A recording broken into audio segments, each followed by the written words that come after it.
Hello all. So guys, हम लोग boosting technique का डिस्कशन कंटिन्यू करने वाले हैं और जो सेकेंड एल्गोरिथम देखने वाले हैं बूस्टिंग में उसको हम लोग बोलते हैं ग्रेडियंट बूस्टिंग एल्गोरिथम्स। अब ग्रेडियंट बूस्टिंग एल्गोरिथम से हम लोग दोनों टाइप का प्रॉब्लम स्टेटमेंट, वो है रिग्रेशन और क्लासिफिकेशन प्रॉब्लम स्टेटमेंट, सॉल्व कर सकते हैं। हम लोग ने ऑलरेडी पिछले वीडियो में देखा था कि अडा बूस्ट कैसे वर्क होता है और अडा बूस्ट क्लासिफिकेशन कैसे हम लोग डिसीजन ट्री वीक लर्नर्स बनाते हैं सीक्वेंशियली और कैसे हम लोग मॉडल को ट्रेन करते हैं। इस वीडियो में पूरा का पूरा ग्रेडियंट बूस्टिंग रिग्रेशन के बारे में समझेंगे और इसके थ्रू आपको आइडिया मिल जाएगा कि क्लासिफिकेशन एल्गोरिथम भी कैसे चलता है। अब इसके लिए मैंने एक स्पेसिफिक डेटा सेट लिया हुआ है इधर, ठीक है। अब ये डेटा सेट में क्या बोल रहे हैं, हमारे पास दो इंडिपेंडेंट फीचर है, एक्सपीरियंस एंड डिग्री, और मेरा आउटपुट फीचर है सैलरी। तो मेरा टास्क ये है कि मैं ये दो इनपुट फीचर लूं और मेरा मॉडल प्रेडिक्ट कर पाए कि सैलरी क्या होता है, ठीक है। तो ये मेरा आउटपुट फीचर हो गया जिसको हम लोग y बोलेंगे, ये मेरा इनपुट फीचर हो गया, इसको हम लोग x1 एंड x2 बोल देंगे, ठीक है, x1 एंड x2। अब जो फर्स्ट स्टेप है इस specific gradient boosting algorithm, specifically with respect to regression, और रिग्रेशन समझेंगे तो क्लासिफिकेशन भी समझ में आ जाएगा, ठीक है। तो यहां पे मैं स्टेप्स लिखते जाता हूं, ठीक है। फर्स्ट स्टेप ये बोलता है we need to create a base model, ठीक है। अब ये बेस मॉडल का आउटपुट क्या होगा, ठीक है। एक बेस मॉडल मतलब ऐसे एक मैं डम मॉडल बना रहा हूं और उसका वो एक स्पेसिफिक इनपुट होगा। लेट्स से कि ये मेरा बेस मॉडल है, ठीक है। ये बेस मॉडल का मेन काम क्या होगा, ये बेसिकली एक इनपुट लेगा और स्पेसिफिक इनपुट के चलते ये एक आउटपुट देगा, ठीक है। अब ये क्या आउटपुट देने वाला है ना बेस मॉडल, ये फाइंड आउट करना है तो आपको आप बेसिकली क्या करिए, ये सैलरी का ना पूरा का पूरा एवरेज फाइंड आउट करिए, क्योंकि ये मेरा आउटपुट फीचर है, ठीक है। तो अगर मैं इसका एवरेज कैलकुलेट करूं तो एवरेज क्या आएगा, देखिए एवरेज अगर मेरे को इसको कैलकुलेट करना है, एवरेज बहुत ही सिंपल है कैलकुलेट करना, 50K प्लस जो सेकेंड एलिमेंट है मेरा 70, 80 and 100 plus 70K plus 80K plus 100K divided by 4, ठीक है। तो इसका जो आउटपुट आएगा वो आएगा मेरे को 75K, ठीक है। ये आएगा मेरे को 75K। डन, बहुत ही सिंपल तरीके से, इसीलिए मैं क्या किया हूं, इधर 75K दिया हूं। तो ये बेस मॉडल जो भी इनपुट लेगा, ठीक है, विदाउट एनी ट्रेनिंग, है base model basically average value of salary दे रहा है, तो इसका आउटपुट जो आएगा वो हमेशा 75K आएगा। तो ये मेरा फर्स्ट स्टेप हो गया, I have to create the base model, ठीक है। अब बेस मॉडल बनाने के बाद हम लोग जो सेकेंड स्टेप फॉलो करने वाले हैं, वो सेकेंड स्टेप को हम लोग बोलेंगे we have to compute the residuals और एरर, ठीक है, बहुत ही सिंपल तरीके से। अब जब मैं बोलता हूं computing the residuals and error, ठीक है, मैं यहां पे लिख दूंगा R1, ठीक है। तो ये मेरा रेसिडुअल्स हो गया। यहां पे हम लोग क्या कर रहे हैं, y माइनस वाई हैट कर रहे हैं। अब वाई हैट क्या है, वाई हैट बेस लर्नर का आउटपुट है, ठीक है, बेस मॉडल का आउटपुट है। तो ये मेरा बेस मॉडल फर्स्ट मॉडल बन गया, ये 75K मेरा आउटपुट आ रहा है। तो ये यहां से हम लोग बेसिकली डिफरेंस कैलकुलेट करेंगे। तो 50 माइनस 75K क्या आएगा मेरा आउटपुट, ये आएगा nothing but 25K minus 25K, ये आएगा माइनस 5K, ये आएगा 5K और ये आएगा 25K, ठीक है। तो ये मेरा रेसिडुअल्स हो गया जो बेसिकली बोल रहा है व्हाट इज द एरर और what is the difference between the actual output and the predicted output only the base model, ठीक है, ये बेस मॉडल। अब सेकेंड स्टेप हो गया, हमको एरर मिल गया। अब थर्ड स्टेप जो होगा वो काफी ज्यादा इंपॉर्टेंट है, समझिए ये थर्ड स्टेप को। We will go ahead and construct a decision tree. We will go ahead and construct a decision tree और इसमें consider the inputs as x of I and output as R1, ठीक है। तो अब हम क्या बोल रहे हैं, हम लोग जो नेक्स्ट स्टेप में ना एक डिसीजन ट्री बनाएंगे, बट वो डिसीजन ट्री को जो इनपुट्स होगा वो x of I होगा। x of I मतलब ये दोनों x1 एंड x2, और जो आउटपुट होगा वो मेरा R1 होगा, ठीक है।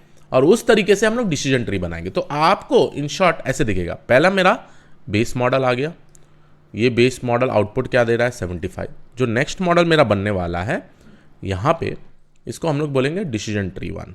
ठीक है, ये मेरा डिसीजन ट्री 1 बोला। और हमेशा याद रखें ग्रेडियंट बूस्ट में भी डिसीजन ट्री सीक्वेंशियली यूज होता है एज अ वीक लर्नर।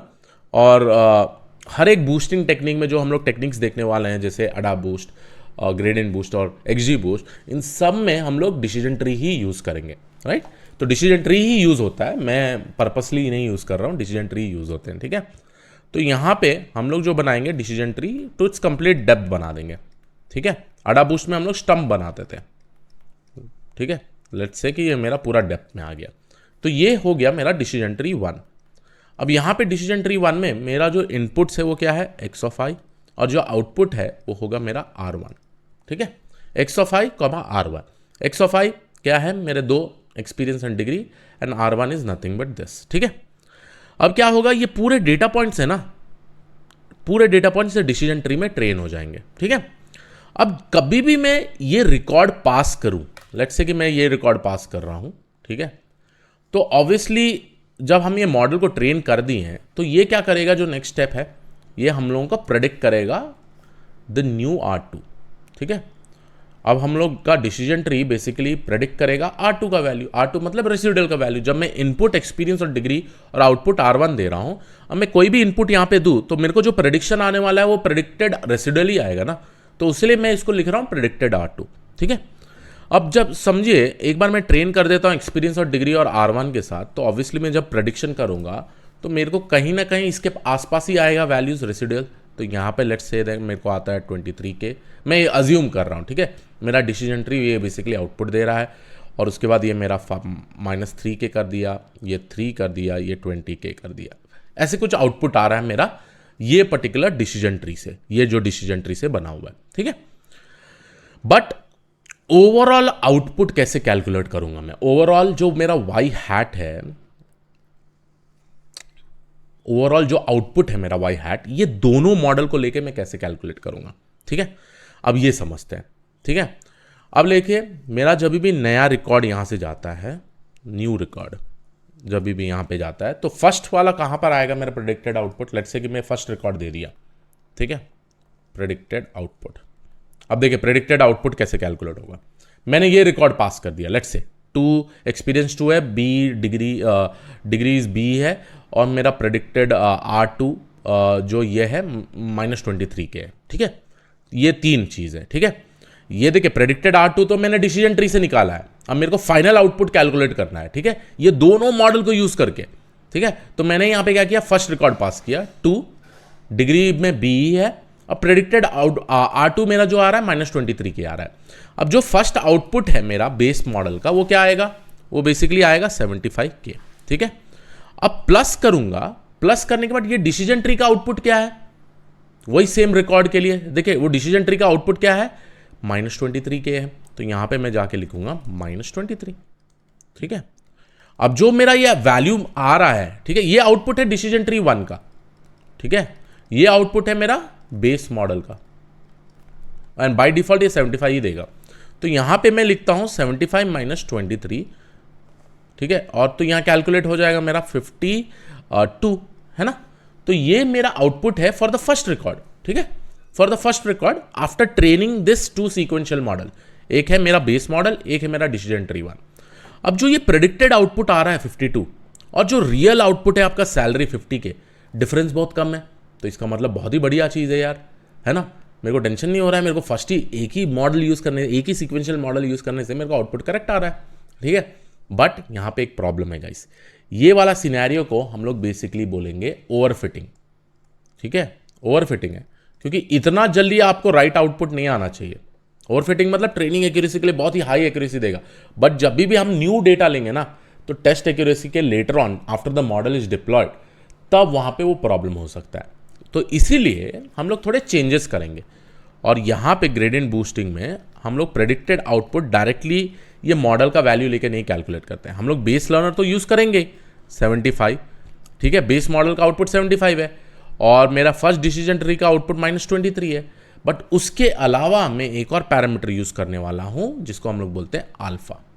अब ये अल्फ़ा क्या है, ये अल्फ़ा है लर्निंग रेट। ठीक है, और ये अल्फ़ा का वैल्यू हम लोग यूज़ करेंगे एज 0.01। ठीक है, एक छोटा सा वैल्यू होता है 0.01 या 0.001, बट इन शॉर्ट ये लर्निंग रेट का वैल्यू रेंजेस बिटवीन 0 to 1। ठीक है, अब ये जो वैल्यू है ये बेसिकली लर्न करेगा वेरी स्लोली। ठीक है, अब देखिए मैंने 0.01 कर दिया तो मेरा आउटपुट क्या होगा, 75 multiplied by 0.0 plus 0.01 multiplied by -23। अब क्या होएगा 75 माइनस, अगर मैं यहाँ पे प्रॉब्ली कैलकुलेट करूँ 0.01, it will be nothing but, देखिए मैं कैलकुलेटर खोल लेता हूँ, बाद में कुछ कैलकुलेशन गड़बड़ ना होना चाहिए। ठीक है, तो यहाँ पे मैं लिख रहा हूँ 0.01 मल्टीप्लाइड बाय 23, तो 0.23 आ गया, राइट। तो ये होगा मेरा -0.23।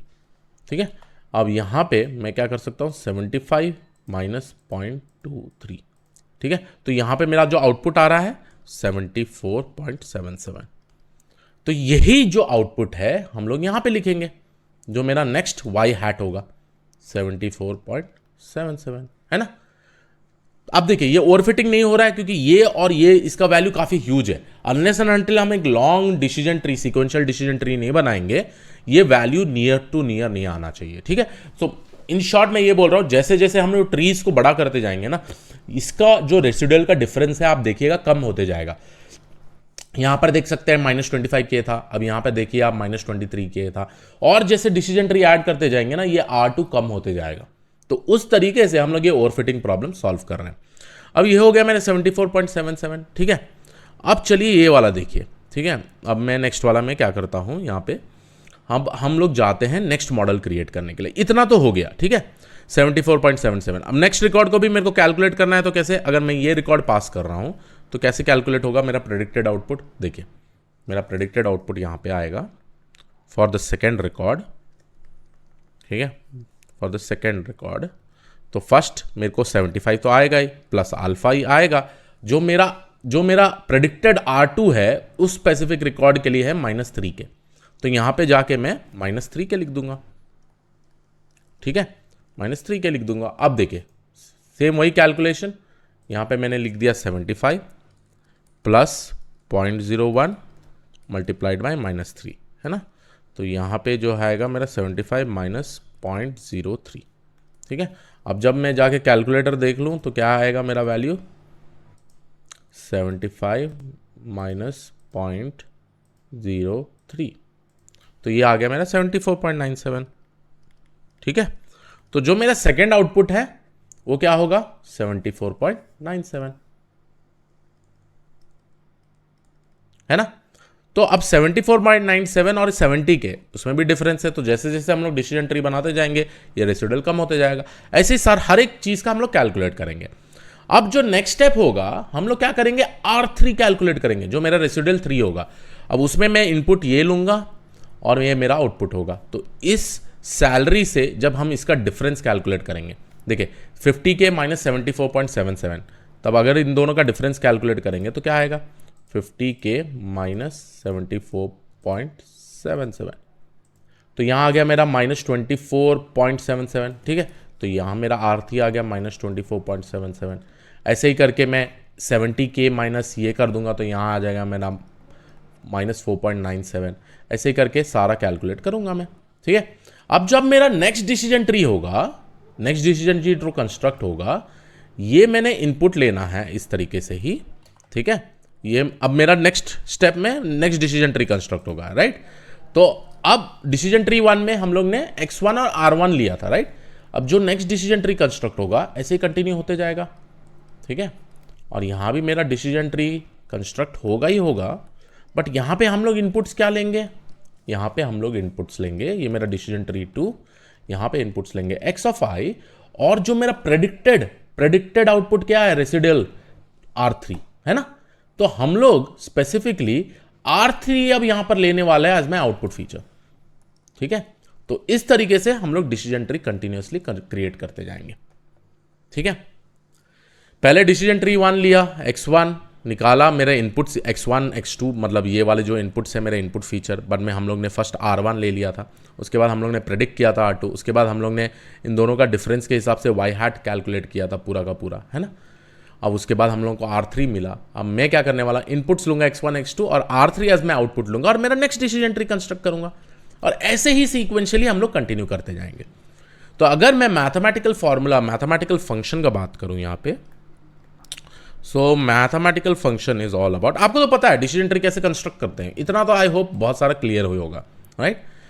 बट हम लोग जो नेक्स्ट स्टेप करने वाले हैं, मैं यहाँ पे मैथमेटिकल फंक्शन लिख दूंगा। F of x is nothing but first of all मेरा बेस लर्नर, लेट्स से कि मेरा बेस लर्नर को मैं बोल देता हूँ h0 ऑफ x। ये बेस लर्नर का आउटपुट सेम ही होगा। उसके बाद जो फर्स्ट वाला डिसीजन ट्री हम लोग इसको इंडिकेट करें h1 ऑफ x, ऐसे ही नेक्स्ट वाले को h2 ऑफ x, ऐसे ही करके ऐसे करके hn ऑफ x। तो इतने सारे मॉडल्स ले लिया मैंने सीक्वेंशियली, आप 100 ले सकते हैं, 200 ले सकते हैं। अब सबसे ज़्यादा इंपॉर्टेंट बेस मॉडल में क्या होगा, आपका लर्निंग रेट। यहाँ पे ऑब्वियसली अल्फा 1 यूज़ कर रहे हैं, अल्फा 2 यूज़ कर रहे हैं और यहाँ पे अल्फा n यूज़ कर रहे हैं, क्योंकि यहाँ हर एक डिसीजन ट्री के साथ हम लोग अल्फा यूज़ करते हैं। अल्फा क्या है, लर्निंग रेट। बट यहाँ बेस मॉडल के साथ हम लोग ने कोई अल्फा नहीं यूज़ किया था, बट हम नोटेट कर देंगे अल्फा 0, ठीक है। और बाई डिफॉल्ट इस केस में क्या होगा, अल्फा 0 इज नथिंग बट 1। तो इन शॉर्ट अगर मैं बात करूं, alpha 0, alpha 1, alpha 2 up to alpha n, ये क्या है मेरे, ये बेसिकली है लर्निंग रेट, ठीक है। और इसके जो वैल्यूज है ये बिटवीन 0 to 1 है। कोई 0.001 यूज होता है, कोई 0.1 होता है। आई थिंक बाय डिफॉल्ट जो ग्रेडियंट बूस्टिंग एल्गोरिथम है sklearn में वो 0.001 यूज करता है, ठीक है। अब यहाँ पे जो फाइनल मेरा एफ ऑफ एक्स है, जो मेरा फंक्शन है, हम लोग उसको इस तरीके से डिफाइन कर सकते हैं, summation of i is equal to 0 to n alpha of i and h of i x, ठीक है। तो ये हो गया मेरा ग्रेडियंट बूस्टिंग। बहुत ही सिंपल तरीके से हम लोग ने ये सब समझा है गाइस यहाँ पे, कि हम लोग बेस मॉडल के बाद ऐसे सीक्वेंशियली ऐड करते जाएंगे डिसीजन ट्री, और जब इसका आउटपुट कैलकुलेट करना है, ये बेस मॉडल का आउटपुट कैलकुलेट कर ले लेंगे, let's say 75 plus alpha 1 into decision tree 1 का output plus alpha 2 decision tree 2 का आउटपुट प्लस ऐसे ही करते करते alpha N decision tree N का आउटपुट। तो ये जब हम समेशन करेंगे ये मेरा होगा स्पेसिफिकली आउटपुट, ठीक है। तो इस तरीके से हम बेसिकली प्रेडिक्ट करते हैं पूरा का पूरा आउटपुट, ठीक है। अल्फा यूज करने का मेन रीजन क्या है, क्योंकि ओवरफिटिंग होता है। आप देखिए फर्स्ट ही स्टेप में आप पूरा का पूरा वैल्यू आउटपुट कैलकुलेट कर पा रहे हैं, बट आप जैसे डिसीजन ट्री लंबा करते जाएंगे उस तरीके से आपका रेसिडुअल कम होता जाना चाहिए, ठीक है। तो ये था पूरा का पूरा with respect to the gradient boosting algorithm. I hope आपको समझ में आया। आई होप कैसे रेसिडुअल्स कैलकुलेट किए हम लोग। सिमिलरली क्लासिफिकेशन एल्गोरिथम भी ऐसे ही वर्क करता है। At the end of the day we are using learning rate, ठीक है। तो yes, this was it from my side. I hope you like this particular video. I will see all in the next video. अगर confusion है please make sure करिएगा, revise करिएगा। Thank you, take care.